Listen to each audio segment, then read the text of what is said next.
So in this video, we're going to talk about vector addition and also vector subtraction. Okay, so we're able to add vectors graphically and numerically. Graphically, we must make a single continuous journey from beginning to end with the vectors. So imagine it's like a journey. So we could think about A to B. So that part is, so I'm on my way to school. Don't know why I keep using that as an example in these videos. And so I'm going in one direction along the road, and then I change direction, say at the bottom of the hill of the school, and then I go in the next direction, and that's when I get to the final part of my journey. So it's at no point do I suddenly start from another part of the world. I'm doing one long continuous journey. I'm just changing direction. Okay. So graphically, we need to make sure that the journey never has a break in it. So I'll redraw these next to each other. So we just think, checking this out. 1, 2, 3, 4, 5, 6, and then it's 4 up. So let's write that there, and it's column vector. And then it's 1, 2, 3, 4, and then down 1.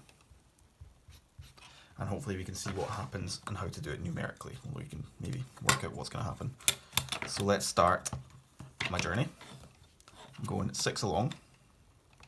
1, 2, 3, 4, 5, 6.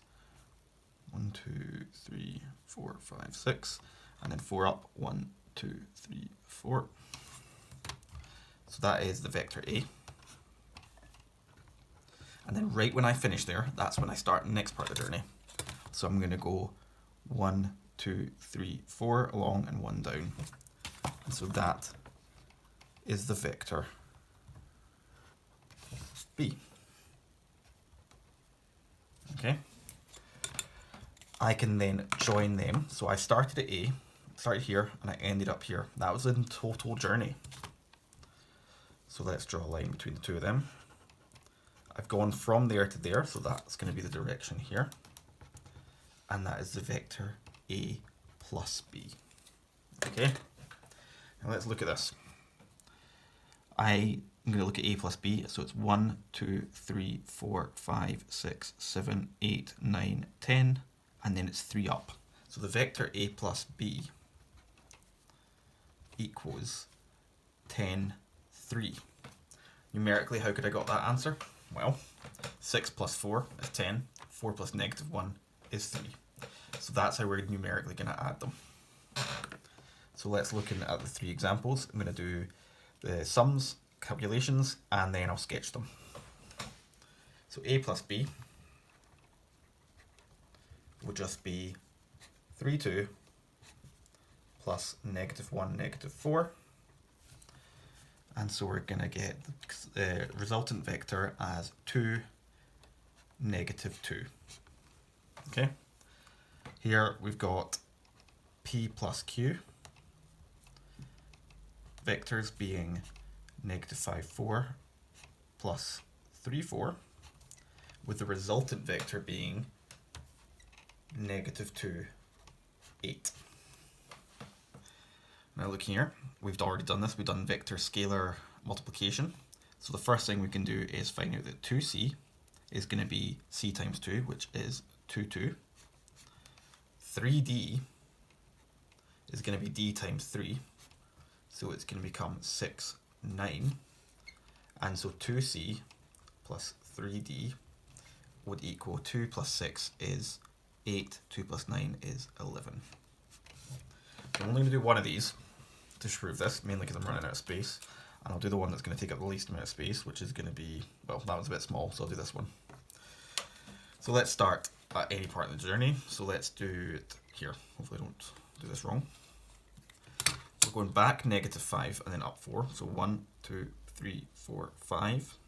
And then up 4. 1, 2, 3, 4. So that is the vector P.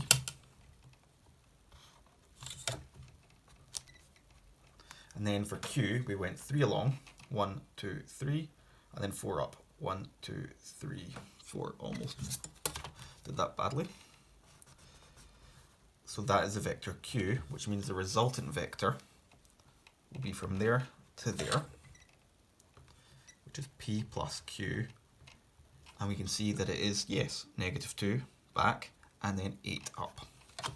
Okay, so that's vector addition. What's after vector addition?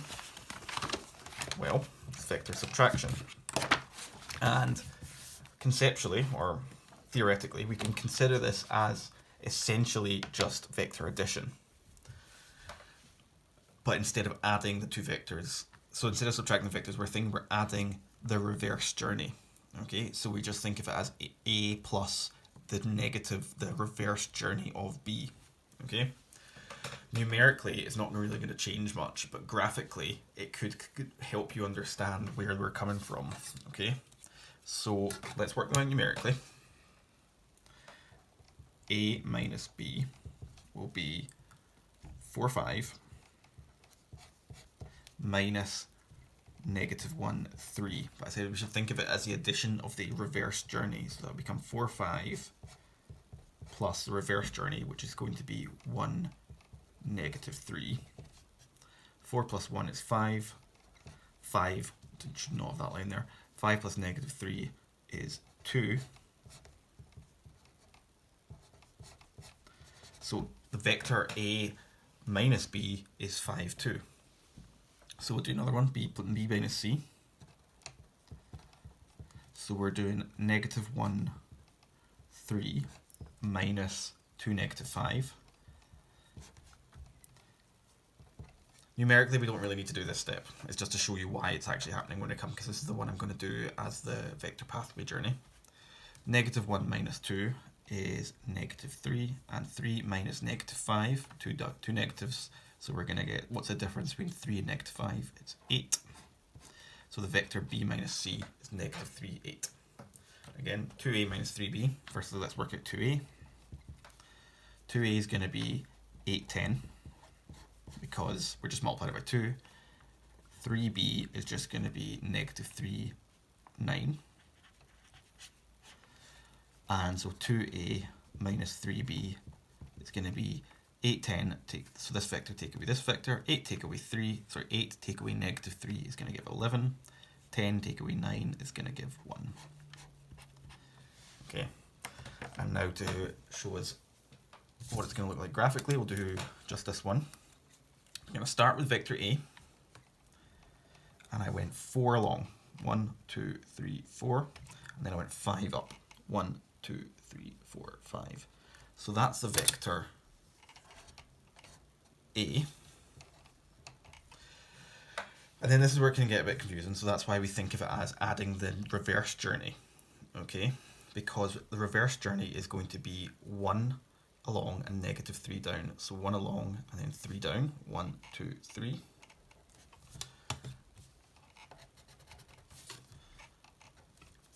So that is what -B is, which means that if it had been positive B, we'd have gone the opposite direction.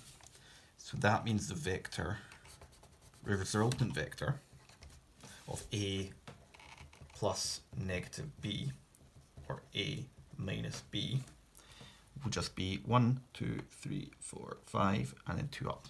So we can see that's why we can think of it as that, because graphically it's going to change how the way we think about it, but numerically really it doesn't make much difference. Okay, so you just need to always think about what the journey is actually describing. So that was adding and subtracting vectors.